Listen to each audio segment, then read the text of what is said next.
This video was made possible by our generous supporters on Patreon. Check out patreon.com/NWR for all the details.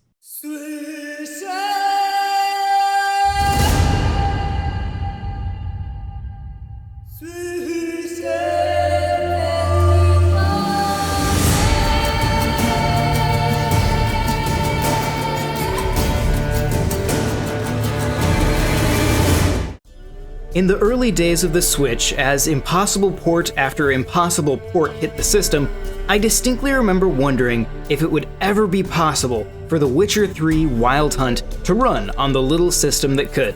This came to mind specifically as I played through The Legend of Zelda Breath of the Wild, which drew regular comparisons to Witcher 3. These thoughts rose up again as I replayed The Elder Scrolls V Skyrim later that year on Switch. Skyrim in many ways felt like the predecessor of Witcher 3's design. However, these thoughts usually ended with an undeniable realization that Witcher 3 is one of the most technically demanding games available on the 8th generation platforms.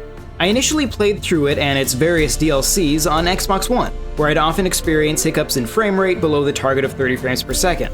At launch, the Xbox One also couldn't run it at its native 1080p, but opted instead for 900p. In other words, Witcher 3 is an incredibly demanding game that drags much more powerful systems to their knees for only 30 frames per second and below native resolution. It is a game that redefined the Western RPG and kept me locked to my Xbox One for the better part of a year. But most importantly, and most unexpectedly, it is a game that I am now playing on a handheld. Witcher 3 on Switch represents two things. Firstly, what it has always represented. It is the best Western RPG of this generation, and quite possibly of all time. The second is that it is the most ambitious port the Switch has ever received. The Witcher 3 Wild Hunt is an open-world action RPG. Its world and characters are based off the work of Andrzej Sapkowski. It builds off the lore of both Sapkowski's books and two prior, more linear adventure-style games. While a working knowledge of the extensive lore is by no means necessary, Sapkowski's books are excellent, and I strongly recommend them.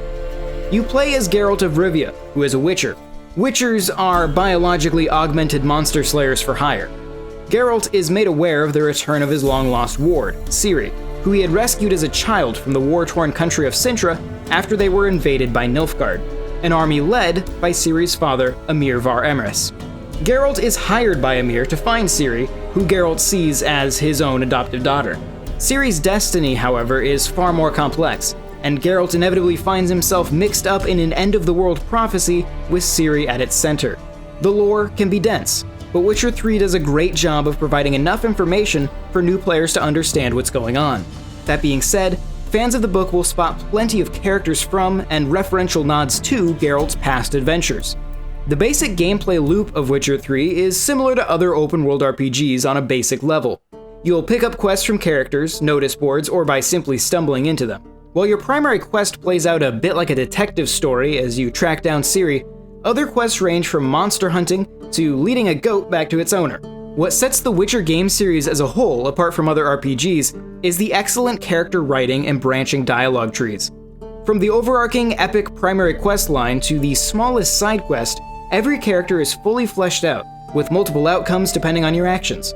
There are multiple endings available based on the results of the primary quests, but the world in which those endings take place can be greatly affected by the smallest decision on what would seem like an arbitrary side quest.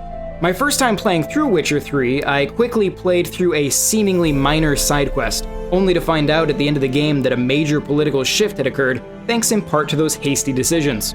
Regardless of your choices, you'll often find yourself in combat scenarios. Witcher 3's combat is fast-paced and remarkably accurate to Sapkowski's writing. Geralt's style of fighting relies on quick pirouettes and counters. You'll rarely overpower your foes, but rather you'll win through speed and quick thinking. Geralt has two swords, one of steel for fighting humans and another of silver for dealing with monsters. Both of these swords can be upgraded and replaced independently. Geralt's moveset consists of fast and strong attacks, along with dodges, rolls, blocks, and counters. On top of this, Geralt can also use a sort of basic magic called signs.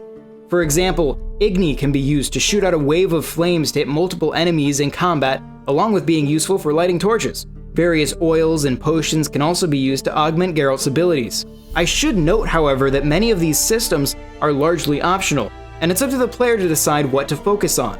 My first time through the game, I made almost no use of the crafting system, but digging into it added more variety to my second playthrough. As you complete side quests, you'll earn experience and level up. Geralt has various skill trees that can be upgraded and unlockable abilities that can be equipped. Depending on how skill points are used, two players can wind up with very different playstyles. For my Switch playthrough, I focused on improving my health and healing abilities at the outset, which has helped me survive a few under-leveled encounters. From a design standpoint, Witcher 3 is a nearly flawless game.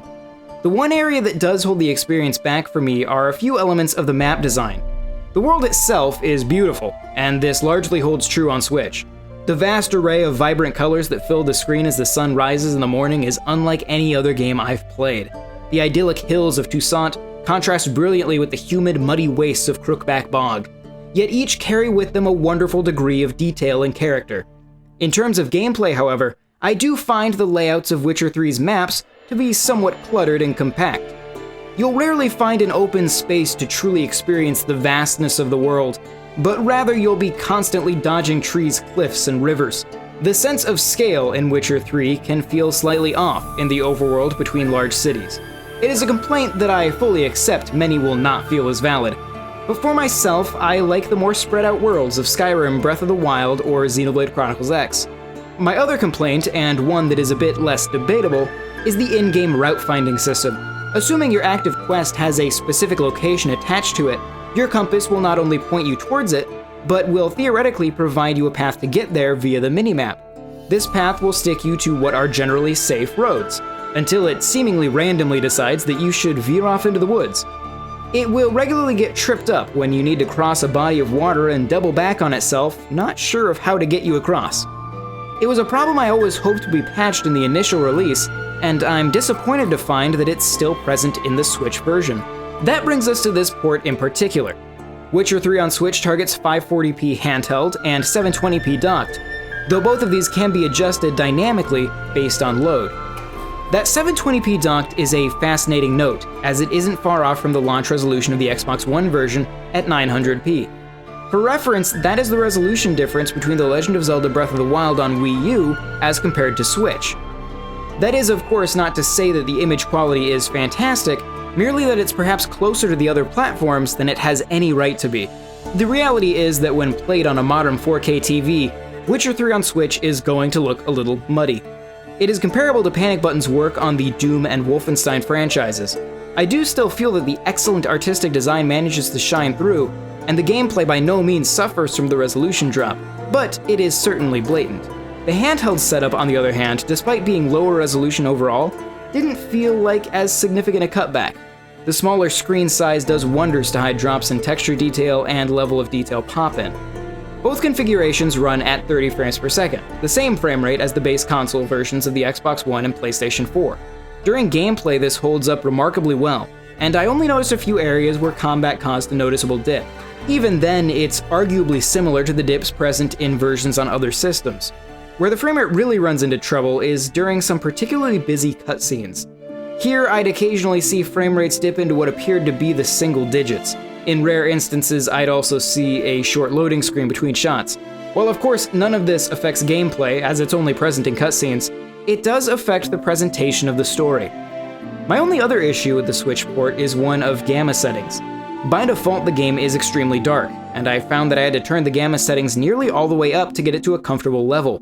Beyond that, this is simply Witcher 3 on Switch. The Witcher 3 Wild Hunt is every bit the amazing game on Switch that it is everywhere else. While the Switch version does of course make compromises, the core vision and game design shine through, assuming of course you have the brightness turned up. While it's unfortunate that the route finding system is just as bad now as it was at launch, it's ultimately a tiny chip in an otherwise remarkable masterpiece. Whether Witcher 3 will be your entry point into the larger Witcher universe, or you're a longtime fan, I cannot recommend it enough. It is a game that, to some extent, transcends its genre, and is simply something everyone should play. Witcher 3 is not only one of the most impressive of the impossible Switch ports, it is one of the best games on Switch, and perhaps the finest Western RPG of all time.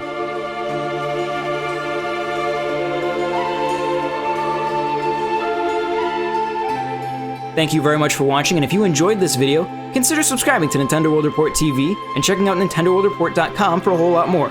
You can join our Discord to chat with us using the link in the description, and stick around for some information on our Patreon. This video was made possible by our generous supporters on Patreon. Did you know that Nintendo World Report is funded directly by fans like you? When you support Nintendo World Report on Patreon, you get immediate access to multiple exclusive podcasts every month, exclusive Discord channels, an early look at select content, and more, all for as little as $1 a month. Check out patreon.com/NWR for all the details.